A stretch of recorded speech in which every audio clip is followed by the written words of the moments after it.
اسلام میں تین جہانوں یعنی ایک جہاں ہم موجود ہیں اور ایک عالم برزخ آخرت، اور عالم برزخ کو قبر کے ساتھ منسلک کرتے ہیں، مگر وہ تو جہاں ہی اور ہے۔ اس کے متعلق ذرا وضاحت فرما دیں۔ جوید احمد غامدی صاحب نے اس کی وضاحت فرمائی ہے، لیکن وہ حدیث پر بحث کرتے ہیں۔ حدیثوں کو تو چھوڑ دیں جی، میں نے تو 10 قرآن سے آیات پیش کی ہیں میرے بھائی، آج سے 10 سال پہلے میری اس پہ ویڈیو ریکارڈ ہو چکی ہے۔ مسئلہ 117A عذاب قبر سے متعلق 10 آیات، اور 117B عذاب قبر سے متعلق 17 صحیح الاسناد احادیث، اکثر بخاری اور مسلم سے ہیں۔ اس میں وہ میں نے دونوں کو الگ اس لیے کیا تھا کہ اگر کسی کو حدیث سے کوئی چیڑ ہے تو وہ پہلے والا لیکچر دیکھ لے، اس میں نے قرآن سے مقدمہ کلیئر کیا ہے۔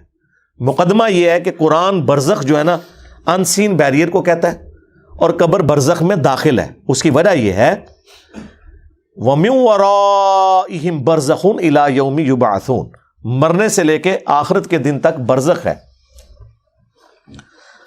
اب یہ کہنا کہ جی آخرت میں عذاب ہوگا چونکہ حساب و کتاب آخرت میں ہے، تو یہ اصول بھی میں نے ان کا قرآن سے توڑ دیا ہے۔ قرآن میں تو عذاب کی 4 قسطیں بیان ہوئی ہیں۔ نمبر 1 دنیا کی زندگی میں، سورہ سجدہ میں، کہ تمہیں دنیا کی زندگی میں عذاب دیں گے تاکہ آخرت کے پوائنٹ آف ویو سے تم اللہ کی طرف پلٹ آؤ۔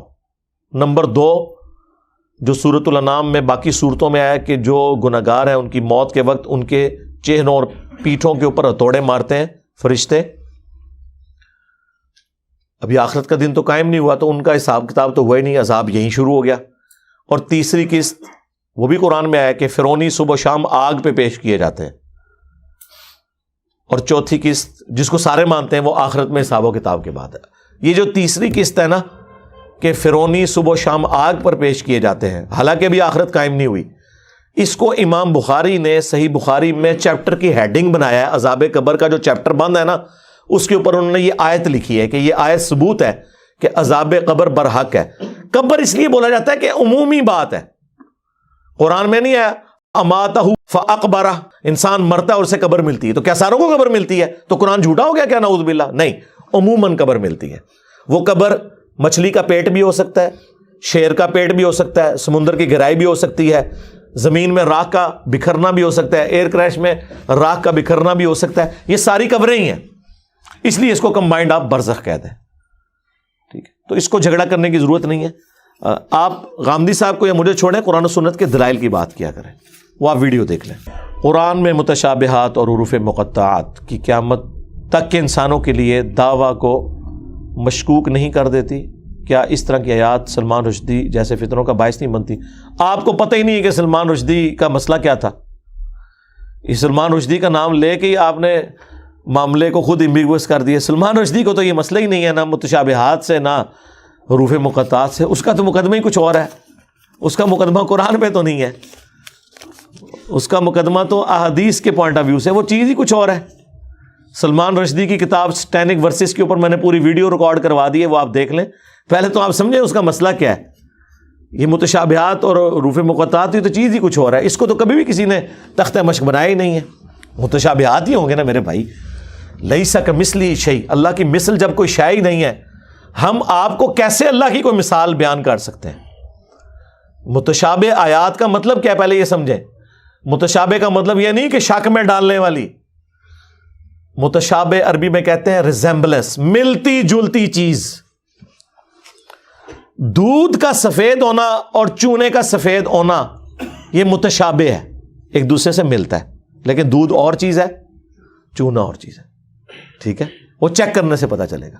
متشابہ کا لفظ سورہ بقرہ میں آیا کہ جنت میں ان کو وہ فروٹ دیے جائیں گے جو متشابہ ہوں گے دنیا کے فروٹوں کے ساتھ، تو جنتی کہیں گے ہمیں تو وہی رزق دیا گیا، تو اللہ تعالیٰ فرما رہا ہے یہ اس کے متشابہ ہوگا رزق، وہ تو جب کھائیں گے تو پتا چلے گا کہ یہ والا آم جو جنت میں ٹیسٹ دے رہا ہے دنیا کے آم سے بہت مختلف ہے۔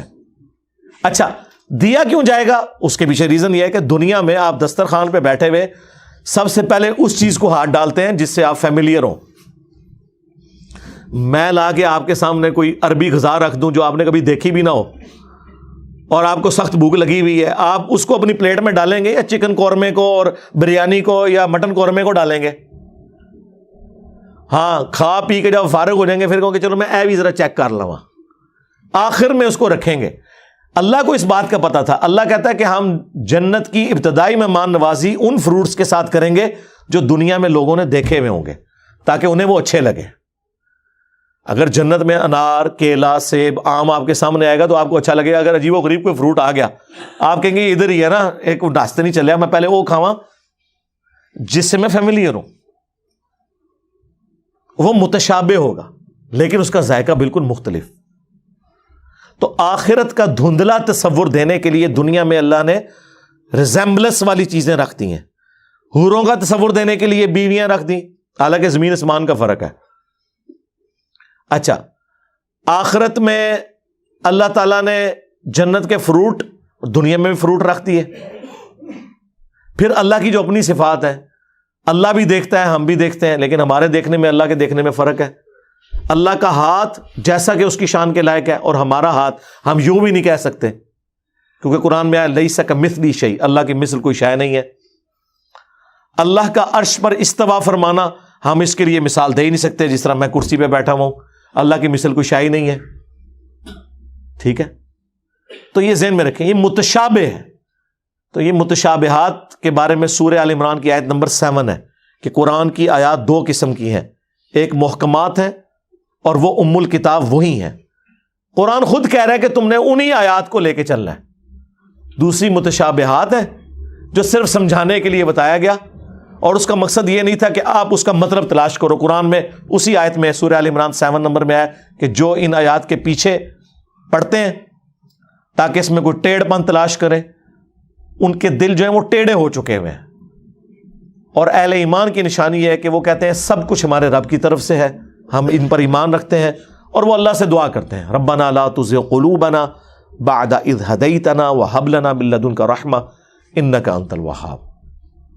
اور بخاری مسلم میں انہی آیات کے بارے میں سورہ آل عمران 7 نمبر آیت کے کانٹیکسٹ میں ایک حدیث ہے کہ تم جسے دیکھو کہ وہ متشابہات کے پیچھے پڑا ہے تو جان لو یہ وہی ہے جس کے بارے میں قرآن میں آیا کہ اس کا دل ٹیڑھا ہو چکا ہے.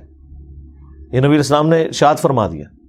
اور اہل ایمان کی نشانی یہ ہے کہ وہ دعا کرتے ہیں ربنا لا تزغ قلوبنا، اے رب ہمارے دلوں کو ٹیڑھا نہ کرنا بعد اس کے کہ تو نے ہمیں ہدایت عطا فرمائی، ہمیں اپنے پاس سے رحمت عطا فرما اے عطا فرمانے والے، آمین.